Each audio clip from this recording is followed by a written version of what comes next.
Marcus Otho, better known simply as Otho, was the seventh emperor of the Roman Empire, ascending to the throne in 69 AD during the chaotic period known as the Year of the Four Emperors.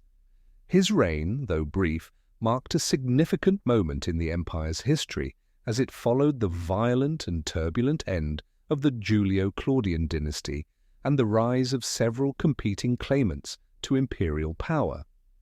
Otho was born in 32 AD into a prominent Roman family. His full name was Marcus Salvius Otho, and he was of equestrian rank, meaning his family was part of the Roman elite, but not from the traditional senatorial class. His family, however, had close ties to the imperial household. His father, Salvius Otho, was a notable figure, and his mother was related to the prominent Aemilia and Domitia families. Otho was well educated and began his political career in the early years of the reign of Emperor Tiberius. During the reign of Emperor Caligula 37 to 41 AD, Otho gained favor in the imperial court, reportedly serving as a friend and confidant to the emperor. His early career also saw him appointed as a quaestor, one of the lowest magistracies in Rome, but his relationship with Caligula, though beneficial, did not last. Otho eventually fell out of favor, particularly after the emperor's assassination in 41 AD.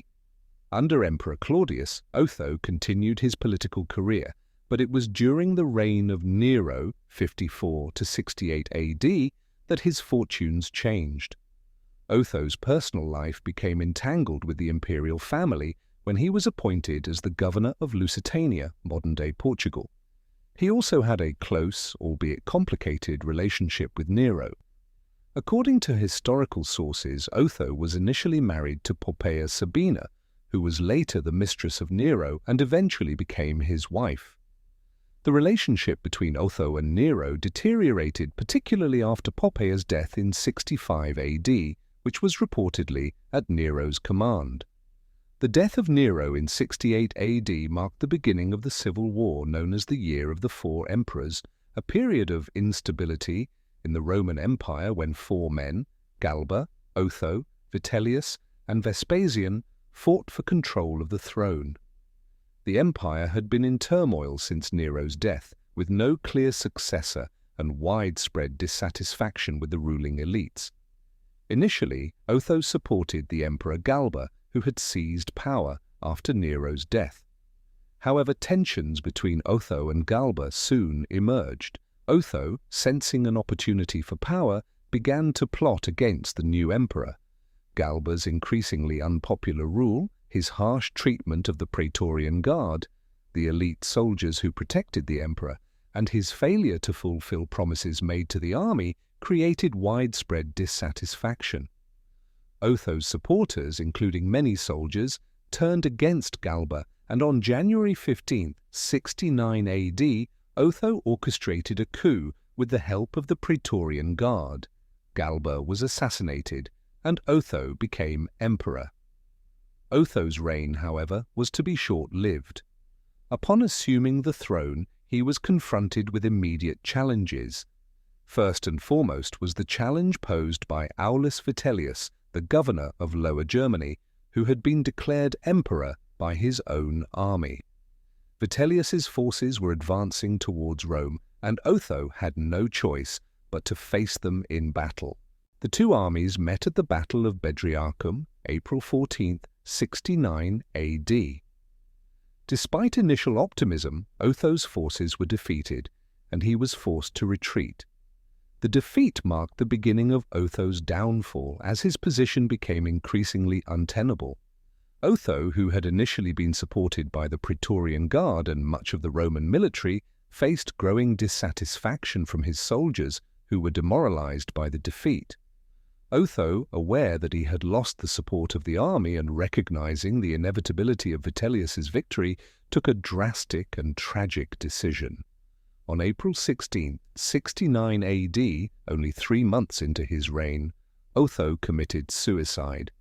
His death marked the end of his brief rule and the beginning of Vitellius's reign. Although Otho's reign was short, it was not without significance. His rise to power and subsequent defeat are emblematic of the fragility of imperial authority in the period following Nero's death. Otho's reign exemplified the instability and uncertainty that characterized the year of the four emperors. The rapid succession of emperors during this time, with the constant overthrow of rulers by military coups, reflected the deep internal divisions within the Roman Empire and the increasing importance of military support in securing imperial power. Moreover, Otho's decision to take his own life rather than continue to fight for power was a significant moment in Roman history. It demonstrated a willingness to respect the will of the army and avoid further bloodshed, a sentiment that was somewhat rare in the often brutal and opportunistic world of Roman politics. Though Otho is often overshadowed by the more enduring reigns of Vespasian and other emperors, his brief tenure on the throne marked a crucial juncture in the history of the Roman Empire. His life and death underscored the volatile nature of imperial succession during a time of unprecedented crisis and instability. In the aftermath of Otho's death, the empire would eventually settle under the rule of Vespasian, who founded the Flavian dynasty. Vespasian's consolidation of power brought a period of relative stability to the empire, contrasting sharply with the chaos that preceded it. Otho, in this sense, was an important, though fleeting, figure in the broader narrative of Roman imperial history. Though little is known about Otho's personality beyond his military and political activities, he is often remembered as a well-educated and politically astute figure who ultimately failed to navigate the treacherous waters of Roman imperial politics. His death, however, marked the end of the year of the four emperors and the beginning of a more stable phase in the empire's history under Vespasian. In conclusion, while Otho's reign was brief and ultimately tragic, it serves as a testament to the challenges faced by Roman emperors in a time of civil unrest. His story, one of ambition, failure, and self-sacrifice, highlights the precariousness of power and the ever-present role of the military in Roman politics. Though his reign was one of the shortest in Roman history, Otho's impact was felt in the immediate aftermath of his death and in the larger context of the empire's transition from chaos to stability.